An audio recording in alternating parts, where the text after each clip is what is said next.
উপর থেকে আসাও বন্ধ হয়ে যাবে। কথা বলেন না কেন? আল্লাহ ইচ্ছা করে কিচ্ছু নামাতে চান না। আমরা যা করি এটা ইনপুট দেওয়ার পর এটা আউটপুট আসে। কোরআনে কারিমে ব্যাপারে জানিয়েছেন সূরা রুমের 41 নম্বর আয়াতে, যাহারাল ফাসাদু ফিল বাররি ওয়াল বাহার বিমা কাসাবাত আইদিন নাস ইলা আখিরি আয়াত। আল্লাহ পাক বলেন, জলে স্থলে যে বিপদ আপদ মুসিবত গজব গুলো দেখতে পাও, একটাও আমি দিতে চাই না। এগুলো সব তোমার দুই হাতের কামাই। কেন এগুলো দেই জানো? লিউযিকাহুম বা'দাল্লাযী আমিলু, আমি মজা চাকাতে চাই, স্বাদ আস্বাদন করাতে চাই। তোমরা যে অপরাধ গুলো করো, আমল করো, কাজ করো, এই কাজের কিছু প্রতিদান আমি দুনিয়ায় পাঠাইলাম। আল্লাহুম ইয়ারজিউন, আশা করি তোমরা ফিরে আসবে। কিন্তু আমার আল্লাহর আফসোস, ফিরে তো আসো না, তোমাদের বৃদ্ধি আরো বাড়ে। কথা বলেন না কেন? সূরা শুরার 30 নম্বর আয়াতে আল্লাহ একটু বিস্তারিত ভাবে আয়াতে দিয়েছেন, ওয়ামা আসাবাকুম মিন মুসিবাতিন ফাবিমা কাসাবাত আইদিকুম ওয়া ইয়াফু আন কাসীর। জলস্থলে যে বিপদ আপদ মুসিবত গুলো আসে, সব কিন্তু তোমাদের হাতের কামাই করা। অধিকাংশ তো আমি আল্লাহ মাফ করে দেই। তাছাড়া যত অপরাধ তোমরা দুনিয়ায় সংগঠিত করো, সবগুলো তো উপরে উঠতেছে। এগুলো যদি আমি আল্লাহ গজব আর আযাব নাযিল করি, শ্বাস ফেলার সময় পেতে না। সুতরাং আমাদের উচিত হবে আয়াত থেকে শিক্ষা নেওয়া। আমরা দেখি আল্লাহ আয়াত দিয়ে কি জানাতে চাচ্ছেন। প্রথমে উদাহরণ দিচ্ছেন আল্লাহ, ওয়া দারাবাল্লাহু মাসালান ক্বরিয়াতান। দরাবা মানে দৃষ্টান্ত দেওয়া। এই দৃষ্টান্ত, উদাহরণ, উপমা দিচ্ছে কে? এই দেখেন, ওয়া দারাবাল্লাহু মাসালান ক্বরিয়াতান কানাত আমিনাতান মুতমাইন্না। আল্লাহ বলেন, আমি নিজে উদাহরণ দিলাম, উপমা নিলাম, দৃষ্টান্ত দিলাম একটা গ্রামের। কি সেই গ্রামে ছিল জানো? ওই গ্রামের মানুষগুলো নিরাপদ ছিল এবং নিশ্চিন্ত ছিল। তাফসিরে ইবনে কাসিরের ভেতরে ব্যাখ্যায় লিখেছে, এই গ্রাম বলতে আল্লাহ মক্কা শরীফকে বুঝিয়েছেন। ওই জামানা পর্যন্ত মানুষ তামাম দুনিয়ায় এমন কাবার আশপাশ পর্যন্ত কেউ নিরাপদে ছিল না। চুরি ডাকাতি সন্ত্রাসী চিন্তায় মানুষের কোনো গ্যারান্টি ছিল না বেঁচে থাকার আশপাশে। কিন্তু কাবার আশপাশ গুলোতে যারা কাবার চত্বরের ভেতরে আসবে, আল্লাহ তাদের নিরাপদ এবং নিশ্চিন্ত করে দিয়েছিলেন। আল্লাহ বলেন, এতটুকু আমি শেষ করিনি। ইয়াতিহা রিজকুহা রাগাদাম মিন কুল্লি মাকান। বিভিন্ন জায়গা থেকে আমি আল্লাহ তাদের জীবন উপকরণ পাঠিয়েছিলাম। আশপাশে ইয়েমেন ছিল, সিরিয়া ছিল। আজকে সিরিয়া বিজয় হয়নি। এই সমস্ত আশপাশ দেশ থেকে তাদের রিস্কের যে জীবন উপকরণ লাগে, রিজিক, সব আমি পাঠাতাম। আশপাশের মানুষগুলো যে ইমানদার ছিল তা না, কিন্তু ওই মানুষগুলোর বিবেক ছিল। ওর বিবেকের উপরে আমি আল্লাহ এমন ভাবে আঘাত দিয়েছিলাম, বাধ্য হয়ে তারা এদের জন্য খাবার পাঠিয়ে দিত, জীবন উপকরণ যা লাগে জীবন চলতে সব তারা পাঠাতো। কিন্তু তাদের এইটা আমি সেট করে দিলাম, তাদের নিরাপত্তা তুলে নিয়েছি, তাদের নিশ্চিন্ত হওয়া এগুলো আমি আল্লাহ বন্ধ করে দিয়ে, ফাদাকাল্লাহু লিবাসাল জুই ওয়াল খাউফ, আমি আল্লাহ পোশাক পরিয়ে দিলাম তাদের আচ্ছাদন করানোর জন্য। 1 নাম্বার ক্ষুধার পোশাক, 2 নাম্বার ভয়ের পোশাক। বিমা কানু ইয়াসনাউন, কারণ তারা যা করতো তার বিনিময়ে। এই যে এটা বাংলা অর্থ ছিল, এটার 1 নাম্বার কারণ আল্লাহ আয়াতের মাঝখানে 3টা শব্দ দিয়ে বুঝিয়েছেন কেন আমি এই নিরাপদ এবং নিশ্চিন্ত এটা বন্ধ করে দিয়ে এই ক্ষুধা এবং ভয়ের পোশাক পরিয়েছিলাম জানো। ফাকাফারাতি বিআনউমিল্লাহ, তারা আমি আল্লাহর নিয়ামতের সাথে কুফরি করেছিল। কি করেছিল? এবার আমি বাংলাদেশের সাথে মিলাবো। আগে কাবা শরীফটা মিলিয়ে নেই। সূরা আলে ইমরান 4 নাম্বার পারার 1 নাম্বার পৃষ্ঠা 7 নাম্বার লাইনের 93 নাম্বার আয়াতের মাঝে এটা আছে, দেখবেন ওয়ামান দাখালাহু কানা আমিনা। আল্লাহ পাক বলেন যে এখানে প্রবেশ করে তাকে নিরাপত্তা দিয়ে দেই। এই জায়গাটার নাম বাক্কা। বাক্কা মানে মক্কা। বাক্কা মানে কি? মক্কা, প্রাচীন নাম। ইন্না আউওয়ালা বাইতি উযিআ লিন-নাস লাল্লাযী বিবাক্কাতা মুবারাকা ওয়া হুদাল লিল আলামিন। অবশ্যই পৃথিবীর প্রথম ঘর স্থাপিত হয়েছে যেটা, সেটা বাক্কায়। এই বাক্কা মানে মক্কা। আল্লাহ পাক বলেন এখানে যারা প্রবেশ করে মানুষগুলো নিরাপত্তা পেয়ে যায়। এটা দেন কে? আল্লাহ। এই কথা বলেন, এটা দেন কে? আল্লাহ। আরো জোরে বলেন। বাংলাদেশ কি কাবা শরীফ? বলেন। কাবা শরীফ থেকে কত দূরে আমরা? 6010 কিলোমিটার দূরে আমরা। এখন এই 56,000 বর্গ মাইলের বাংলাদেশ যদি আমরা নিরাপদ এবং নিশ্চিন্ত করতে চাই, কাবা শরীফে আল্লাহ যেমন ভাবে তৈরি করেছেন, যেই নিরাপত্তা দিয়েছেন, ওইটা আমাদের এই দেশে তৈরি করা লাগবে। কাবার চত্বরের ভেতরে 1 নাম্বার আপনি কোনো শিরিক পাবেন না। এক কথা বলছেন না কেন? কোরআনে কারিমে আয়াতের দলিল পেয়েছি আমি তাফসিরে সূরা আনআম 7 নাম্বার পারা 17 নাম্বার পৃষ্ঠার প্রথম নাম্বার লাইনের 82 নাম্বার আয়াতের প্রথম অংশে আছে, আল্লাযীনা আমানু ওয়া লাম ইয়ালবিসু ঈমানাহুম বিযুলমিন উলাইকা লাহুমুল আমন ইলা আখিরি আয়াত। আল্লাহ পাক বলেন যারা ঈমান আনে আর ঈমানের সাথে জুলুমকে মিশ্রণ করে না, এখানে জুলুম মানে শিরিক। জুলুম মানে কি?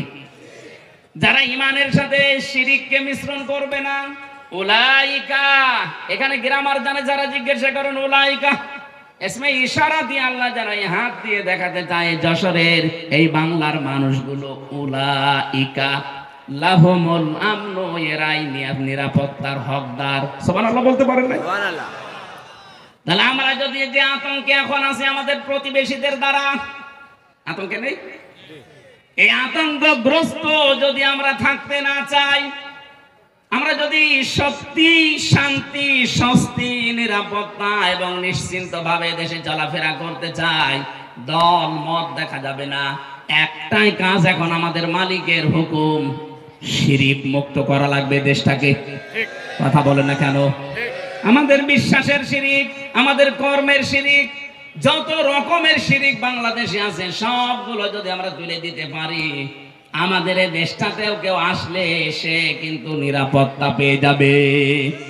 আমরা নিরাপদে বসবাস করতে পারবো। যত রকমের রিজিকের ব্যবস্থা আল্লাহ আমাদের জন্য করবে। প্রতিবেশী খারাপ হয়েছে তাতে কি? এই প্রতিবেশী ছাড়া যদি আশপাশের সবগুলো দেশ চলতে পারে, বাংলাদেশও চলতে পারবে। দরকার এদের সব বাদ দিয়ে দেবো, হারাম এদের সাথে সম্পর্ক রাখা। আমরা এখন সম্পর্ক রাখবো আমাদের পুরাতন ভাই পাকিস্তানের সাথে, তুরস্কের সাথে, দরকার চীনের সাথে। প্রতিটি জায়গা থেকে রিজিক আসবে। ১৫০০ বছর আগে যদি আল্লাহ এটা করতে পারে, আমাদের জন্য পারবে না মানে? আল্লাহকে এখন মুরব্বী হয়ে গেছে? এক কথা বলে না কেন? আমাদের বিশ্বাস আছে যে আল্লাহ যেমন ছিল ওই রকম আছে। কথা বলেন ঠিক কিনা? আল্লাহ ওই সময় যদি পারে কাবা শরীফের, আমাদের এই দেশটাতেও পারবে যদি আমরা ওই ধরনের ইমানদার হতে পারি। ওয়ালা তাহিনু ওয়ালা তাহজানু ওয়া আনতুমুল আ'লাউনা ইন কুনতুম মুমিনিন। আল্লাহ পাক বলেন কোনো ভয় নেই, কোনো চিন্তা নেই, তোমরাই বিজয়ী হবে যদি মুমিন হতে পারো। তাহলে বিজয় দেওয়ার মালিক কে? মুমিন হওয়ার মালিক অবশ্যই আল্লাহ। আল্লাহ মুমিন হবে? আল্লাহ তো মুমিন আছে। আল্লাহর নাম মুমিন না? এক কথা বলেন না কেন? আল্লাহর যে ৫,০০০ নাম আছে আমরা ৯৯টা বেশি জানি, তার ভেতরে মুমিন আছে না নেই? তাহলে মুমিন তো আল্লাহ আছে। আল্লাহর মুমিন হওয়া দরকার নেই, মুমিন হওয়া লাগবে কাদের? বিজয় দেবে কে? কোনো চিন্তা নেই, কোনো দুঃখ নেই। কারণ যারা আমরা এই কথা বলে ফেলেছি, ইন্না সলাতি ওয়া নুসুকি ওয়া মাহইয়ায়া ওয়া মামাতি লিল্লাহি রাব্বিল আলামিন। এই কথা যারা সত্যি আমরা মন দিয়ে, প্রাণ দিয়ে, মুখ দিয়ে বলে ফেলেছি, আমি নামাজ আল্লাহর জন্যে, আমার বেঁচে থাকা আল্লাহর জন্যে, আমার কোরবানি আল্লাহর জন্যে, আমার মরে যাওয়া আল্লাহর জন্যে, এই মানুষগুলোর তো বিন্দু মাত্র চিন্তা, টেনশন আসার কথা না। কথা বলেন ঠিক কিনা? এই মানুষের সংখ্যা আগস্টের 5 তারিখের আগ পর্যন্ত আমরা একটা জরিপ পেয়েছিলাম। এই যে বিশ্বাস যে আমার নামাজ, আমার কোরবানি, আমার বেঁচে থাকা, আমার মরে যাওয়া, মাত্র 100 জনের 15 জন এ বিশ্বাস করতো। কিন্তু এই 3 মাস 10 দিনের ব্যবধানে আমার আল্লাহ এমন একটা নিয়ামত আমাদের দিয়েছেন, এখন 100 জনের 58 জন মানুষ চাইছে যে এই আয়াতটা আমাদের দেশে কায়েম হোক। 15 জন থেকে 3 মাসে যদি 58 জন হয়ে যায়, কিছুদিন যেতে দেন, এদেশের 100 জনের 100 জন মানুষ চাইবে এই দুনিয়ায় আল্লাহর বিধান কায়েম হোক। ওইটাই সফলতা। যত ষড়যন্ত্র হচ্ছে, কোন কল কাটিতে পা দেবেন না, কোন উস্কানিতে পা দেবেন না, কিচ্ছু হয়নি দেশের। ওরা সাইফুল ইসলাম আলিফকে হত্যা করার মাধ্যমে একটা ইস্যু তৈরি করে অস্থিতিশীল পরিবেশ বানাতে চেয়েছিল। যখন দেখেছে না এরা তো পা দেয় না, আবার আর একটা তৈরি করবে। যত কিছু হয়ে যায় যাক, আমরা কিন্তু উহুদের ময়দানের মতো আছি। নবীজির কথা না মেনে উহুদের ময়দানে প্রথমে বিজয় হয়ে গেছে, কথা বিশ্বাস করে যারা গনিমতের মাল পোড়াতে গিয়েছে তখনই কিন্তু আক্রমণ হয়েছে। কথা বলেন না কেন? এজন্য আমরা বিজয় পেয়েছি, কিন্তু নবীর হুকুম যেটা আছে, এই বিজয়কে ধরে রাখতে হলে আল্লাহর বিধানটা চালু করা লাগবে। আরো জোরে বলেন, নয়তো এই ষড়যন্ত্র থামছে না, থামবে না। আর এখন যদি আমরা কেউ ঘাট, কেউ বাজার, কেউ নৌকা, কেউ লঞ্চ, কেউ ঘাট, কেউ ব্রিজ, এগুলো যদি এখন গনিমতের মাল মনে করে আরম্ভ করতে চায়, ওরা কিন্তু বসে নেই। খালিদ বিন ওয়ালিদের মতো নেতৃত্ব দিয়ে আমাদেরকে আবার লাশ বানিয়ে ফেলবে। আর একবার যদি এবার পিছিয়ে যান, এদেশে কিন্তু 50 বছর আর ইসলাম আসবে না। সময় সুযোগ আল্লাহ একটু তৈরি করে দিয়েছে। কোন জাতি যদি নিজেদেরকে পরিবর্তনের জন্য চেষ্টা না চালায়, আল্লাহর অত দায় পড়ে না যে আল্লাহ জোর করে আপনাকে পরিবর্তন করে দেবে। ইন্নাল্লাহা লা ইউগাইয়িরু মা বিকাউমিন হাত্তা ইউগাইয়িরু মা বিআনফুসিহিম। অবশ্যই আল্লাহ কোন জাতির ভাগ্য পরিবর্তন করেন না যতক্ষণ তারা নিজেদের ভাগ্য নিজেরা পরিবর্তন করার চেষ্টা না করে। বাংলার মুসলমানেরা, এটা কিন্তু রেকর্ড হচ্ছে, কালকে সারা দেশে যাবে। আমার সামনে শুধু এই 50,000 মানুষ না, এখন 18 কোটি মানুষ নিয়ে কথা বলছি। সাবধান, আমরা নিজেদেরকে পরিবর্তনের সময় আল্লাহ হাতে তুলে দিয়েছে। এইটাও যদি এবার আপনি মিস করেন, ভুল করেন, বিশ্বাস করেন 53 বছর না 153 বছর পেছিয়ে যাওয়া লাগবে। রিস্কে নিয়ে কোনো চিন্তা নেই। ওরা যদি ভয় দেখায় যে রিসিভ বন্ধ করে দেব, আমাদের আমদানি রপ্তানি যাক, ওর পাশে মায়ানমার আছে, ওর পাশে মালদ্বীপ আছে, ভুটান আছে, পাকিস্তান আছে, চীন আছে, আফগানিস্তান আছে, একটার সাথে ওদের সম্পর্ক ভালো না। ওরা যদি ভারত ছাড়া চলতে পারে, বাংলাদেশ চলবে, কোনো অসুবিধা হবে না। কথা বলেন ঠিক কিনা? আমরা আপনার মতো মুশরিক না, আমাদের ভেতরে আর কিছু না থাক, ঈমান আছে। আরো জোরে আহ্বান জানাবো, যারা দায়িত্বে আছে খুব দ্রুত তাড়াতাড়ি ব্যবসা বাণিজ্য যা আছে সব কাট করে দেন। এগুলো সব পাকিস্তানের সাথে, তুরস্কের সাথে, চীনের সাথে আরম্ভ করেন, এমনিতে ভয়ে ওরা মরে যাবে। কারণ আমি তো ওই 17, 18, 19, 20, 4 বছর ওখানে প্রায় 1.5 মাস 2 মাস করে থাকতাম, ওদের আচরণ দেখেছি। কোরআনের ওই আয়াতের সাথে সূরা বাকারার 100 ভাগ ওদের মিল আছে। ওরা সব চাইতে বেশি ভয় পায় মরণকে। এই কথা বলে না কেন? ওরা সব চাইতে বেশি ভয় পায় মরণকে। কথা কার? আরো জোরে। আর আমরা সব চাইতে বেশি ভালোবাসি মরণকে, কারণ আমরা জানি মরণের বিছানায় আষাঢ় খেয়ে পড়লে আমাদের একটা অবস্থান আছে। কি? সূরা নাহলে সূরার 32 নম্বর আয়াতে আছে, আল্লাযীনা তাতাওয়াফাহুমুল মালাইকাতু الطيبين يقولون سلام عليكم ادخلوا الجنة بما كنتم تعملون। যে মানুষগুলো এই পৃথিবীর ময়দানে মরণের বিছানায় আসান খেয়ে পড়বে, ফেরেশতারা দলে দলে আসতে থাকবে তার কাছে। তাইয়্যিবিন শব্দের শাব্দিক অর্থ শুধু পবিত্রতা না, এটা শুধু পোশাকের পবিত্রতা না, শুধু দেহের পবিত্রতা না, চিন্তা চেতনার পবিত্রতা, আমাদের বিশ্বাসের পবিত্রতা। যেহেতু ওদের বিশ্বাসে শিরিক আর আমাদের বিশ্বাসে ঈমান, এই কথা বলে না কেন?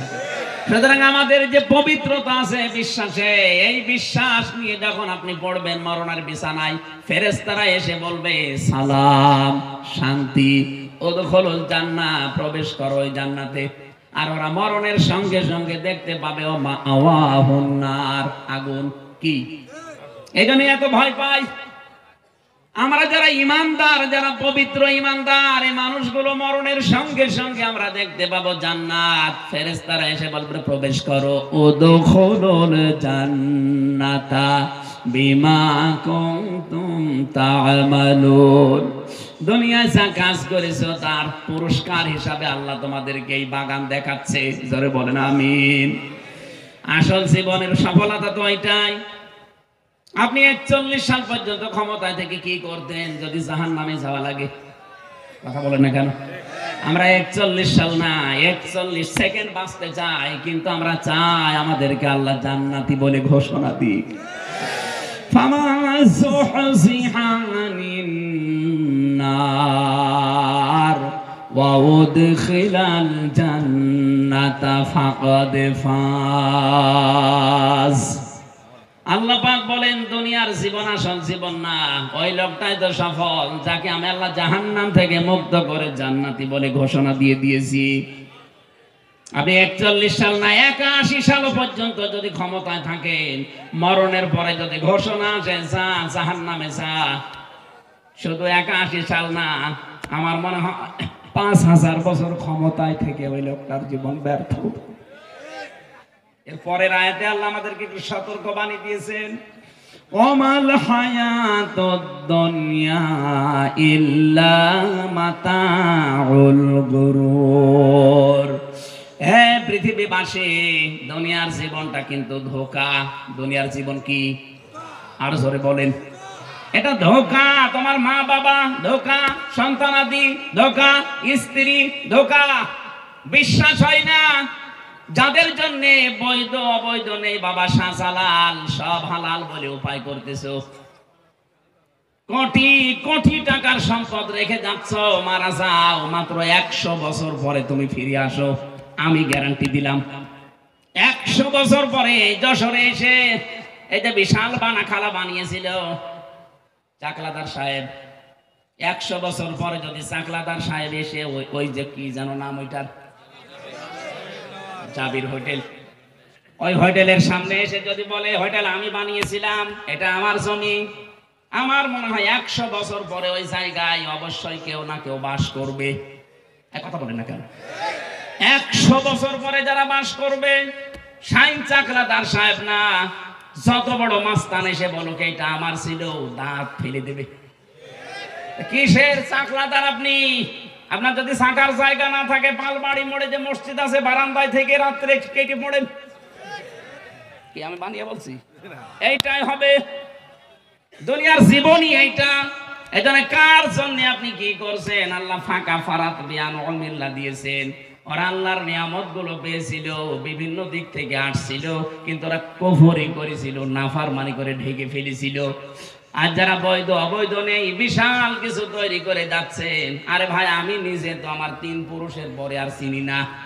আমার বাবা রিয়াজউদ্দিন, তার বাবা জাহান আলী, তার বাবা নমাজ আলী, এরপরে ছাতা আমার জানা নেই। আমার মনে হয় এখন নমাজ আলীর বাবা যে কে ছিল সত্যি আমি জানি না। উনি যদি এখন এসে বলে হামজা এই বাড়ি, এই হালসা কুষ্টিয়া, এটা আমার বাড়ি, এই যে 2 তালা বাড়ি, এটা আমি বানিয়েছিলাম, দাঁত মুখ খুলে ফেলাবো। কিসের নমাজ আলীর বাবা আপনি? আমি তো নমাজ আলীর পরে কাউকে চিনিই না, তার নামও জানি না। নমাজ আলী পর্যন্ত যদি আসতো তাও হইতো। এক কথা বলছে না কেন? অথচ লোকটা কিন্তু 60 বছর আগেও মারা যায়নি, 60 বছর আগেও সেই লোকটা মারা যায়নি, অথচ তারে আমি চিনি না। আর আমার মেয়ে তো তার জীবনে চিনার কথাই না। আমার মেয়ে সর্বোচ্চ আমির হামজা, রিয়াজউদ্দিন, জাহান আলী পর্যন্ত চিনি। এরপরে পরে জিজ্ঞাসা করবেন বলে কে? এটাকে ফেরেশতা। ও যশোরবাসী, কথাগুলো আমি নিজের জন্য বলছি। আজকে থেকে কোনো হারাম কাজে যাওয়া যাবে না। যারা দায়িত্বে ছিলেন এই 15 বছর আপনার জন্য সূরা ইব্রাহিম, আলাম তারা ইলাল্লাযীনা বাদদালু নি'মাতাল্লাহি কুফরা ওয়া আহাল্লু কওমাহুম দারাল বাওয়ার জাহান্নামা ইয়াসলাউনাহা ওয়া বিসাল করার। আল্লাহ বলেন নিয়ামত, হে নবী আপনি একটু দেখেন না কেন ওরা নিয়ামত পাওয়ার পরে ঢেকে ফেলেছিল, কুফরি করে বদলিয়ে দিয়েছিল আমার নিয়ামতকে। এবং 2 নাম্বার ওয়াহাল্লু কওমাহুম দারাল বাওয়ার, ওরা জাতিকে জাহান্নামের দিকে পরিচালিত করেছিল। এই 15.5 বছর মূর্তির মাধ্যমে আল্লাহর অবাধ্যতা বিভিন্ন জায়গায় চালু করে পুরা জাতিকে ওরা কিন্তু জাহান্নামের দিকে পরিচালিত করেছিল। কথা বলে না কেন? সব চাইতে এখানে যে আনুমিল্লাহ আল্লাহর নিয়ামত, আমি তাফসিরে ইবনে কাসিরে পেয়েছি সব চাইতে বড় নিয়ামতের কথা আল্লাহ দিয়েছেন রাসূলুল্লাহর নাম। তাদের কাছে সব চাইতে বড় নিয়ামত ছিল আমার রাসূল। কিন্তু এই মানুষগুলো আমার রাসূলকে পাওয়ার পর তার যে কর্মসূচিগুলো, এটা সূরা আলে ইমরানের 164 নাম্বার আয়াতের প্রথম অংশে পাবেন, লাকাদ মান্নাল্লাহু আলাল মুমিনিন ইলা আখিরি আয়া। আমি আল্লাহ যত দয়া তোমাদের উপরে করলাম সবচেয়ে বড় দয়া এইটা যে মুমিনদের উপরে আমি একজন রাসূল পাঠিয়েছি। এই রাসূলকে তারা পাওয়ার পরে মানিত না, আনুগত্য করে না, আর দেশ থেকে তাড়িয়ে দিয়েছিল। প্রশ্ন আসতে পারে সে তো 1000 বছর আগের কথা, এখন কি? হ্যাঁ এখনো আছে। এখন রাসূল নেই কিন্তু রাসূলের নায়েব আছে। এই কথা বলে না কেন? বিশ্বনবীর স্থলাভিষিক্ত নায়েবে রাসূল, উত্তরাধিকারী আলেম যারা, তারা 15.5 বছর আপনি কি করেছেন আলেমদের সাথে বলেন তো? এটা একটা নিয়ামত ছিল রাসূলের উত্তরাধিকারী, অথচ তাদের মাথায় দড়ি দিয়ে ডান্ডা বেড়ি পড়িয়ে আপনি কোটে তুলতেন, জেলখানার ভেতরেও যদি রাখতেন, এমন কঠিন অবস্থায় রেখেছিলেন। অন্যান্য সাধারণ মানুষের মতো না, আলেমদের প্রতি সবচাইতে বেশি রাগ আপনার। আল্লাহ পাক বলেন এই যে নবীর ওয়ারিস যারা, নবীর উত্তরাধিকারী যারা, এদের সাথে যখন খারাপ আচরণ করে ফেলেছে, ফাযাকাল্লাহু লিবাসাল জু, আমি আল্লাহ তখন তাদেরকে ক্ষুধা দুর্ভিক্ষের পোশাক পরিয়ে দিয়েছি 7 চাকাতে। বারবার বলতো না শেষের দিকে এসে যে দুর্ভিক্ষ আসবে? এই কথা বলেন না কেন? পোশাক আল্লাহ নিজে পরিয়েছিলেন। রিস্কের মালিক যেহেতু তিনি, এজন্য 18 কোটি মানুষের এখনো খাবারের অভাব নেই। আল্লাহ যদি দায়িত্বটা ছেড়ে দিতেন, আমাদের দেশের জায়গা অনুযায়ী মানুষ আমরা যা মরে একেবারে গরু ছাগলের মতো পড়ে থাকতাম। আল্লাহ এখনো পর্যন্ত পোশাকটা পরাননি, তার কারণ আছে। কারণ এই যে নিয়ামত গোপন করা, নিয়ামত অস্বীকার করার যে কার্যক্রম চলছিল, আগস্টের 5 তারিখে আমার আল্লাহ হঠাৎ করে কর্তন করে সেদ করে ঠান্ডা করে দিয়েছেন। নাই তো যদি ওইভাবে জুলুম অত্যাচার নির্যাতন চলতে থাকতো, আল্লাহর কসম করে বলছি আল্লাহ আমাদের পোশাক পরিয়ে দিতেন ক্ষুধার আর ভয়ের। ভয়ের পোশাকটা এখনো কাটে নাই, এ পোশাক কাটতে পারে। একটাই পদ্ধতি আছে, বিশ্ব নবীর 4 দফা কর্মসূচি মেনে নেওয়া লাগবে। কামা আরসালনা ফীকুম রাসূলাম মিনকুম ইয়াতলু আলাইকুম আয়াতিনা ওয়া ইউযাক্কিকুম ওয়া ইউআল্লিমুকুমুল কিতাবা ওয়াল হিকমা ওয়া ইউআল্লিমুকুম মা লাম তাকুনু তা'লামুন। বলেন আল্লাহু আকবার। 4টা কর্মসূচি এখন থেকে আমাদের হাতে নেওয়া লাগবে। 1 নম্বরে কোরআন তেলাওয়াত করে করে মানুষদেরকে বোঝাতে হবে, কারণ নবী নেই, এই দায়িত্ব এখন উম্মতি মুহাম্মদীর। কথা বলেন না কেন? যেই দলে এই কর্মসূচি আছে যে কোরআন তেলাওয়াত করে মানুষকে বোঝায়, কোরআনে কারীম শিক্ষা দেয়, কোরআন দিয়ে পবিত্র করার জন্য ব্যক্তি, পরিবার, সমাজ, রাষ্ট্রকে চেষ্টা চালায়। কোরআনে কারিমের শিক্ষা ব্যবস্থাকে শিক্ষায় নিয়ে যাওয়ার জন্য যারা চেষ্টা করে, হিকমতের সহিত যারা কাজ করে, হিকমত মানে সুন্নাত, সুন্নাত অনুযায়ী এই কাজগুলো যারা আঞ্জাম দেয়, অবশ্যই আপনাকে এই কর্মসূচিগুলো দুনিয়ায় বাস্তবায়ন করা লাগবে রাসূলের পদ্ধতিতে। যে করছে আপনি সেখানে যাবেন। আপনাকে আমি বিএনপি, আপনাকে আমি জামাত ইসলামী, আপনাকে আমি চরমনাই করতে বলছি না। এই 4টা কর্মসূচি যাদের কাছে পাবেন তাদের সাথে জোটবদ্ধ হয়ে, তাদের পেছনে থেকে সংঘবদ্ধ হয়ে আল্লাহর নবীর 4 দফা কর্মসূচি জমিনে বাস্তবায়নের জন্য চেষ্টা করবেন। এভাবে চেষ্টা করতে করতে যখন শেষ পর্যায়ে যাবেন, জীবনের শেষ দিন আছাড় খেয়ে যখন মরণের বিছানায় পড়বেন, আল্লাহ পাক ফেরেশতা পাঠিয়ে আপনাকে যে জান্নাত দেবে ওটা দেখিয়ে দেবে। বলেন আমিন। মা বোন যারা এসেছেন, আপনাদের জন্য ছোট্ট ওয়াজ আমারে, আপনার আদর্শ কিন্তু এই বলিউডের নায়িকারা না, বাংলাদেশের নায়িকারা না, আপনার আদর্শ হওয়া লাগবে হযরতে ফাতিমাতুজ জোহরা। কথা বলেন না কেন? হযরতে খাদিজাতুল কুবরা। এই পৃথিবীতে একজন মহিলাকে জীবিত অবস্থায় আল্লাহ সালাম দিয়েছিলেন স্বামীর খেদমত করার কারণে, তার নাম খাদিজাতুল কুবরা। আজ অধিকাংশ মেয়েরা স্বামীর সম্মান, স্বামীর মর্যাদা বোঝে না।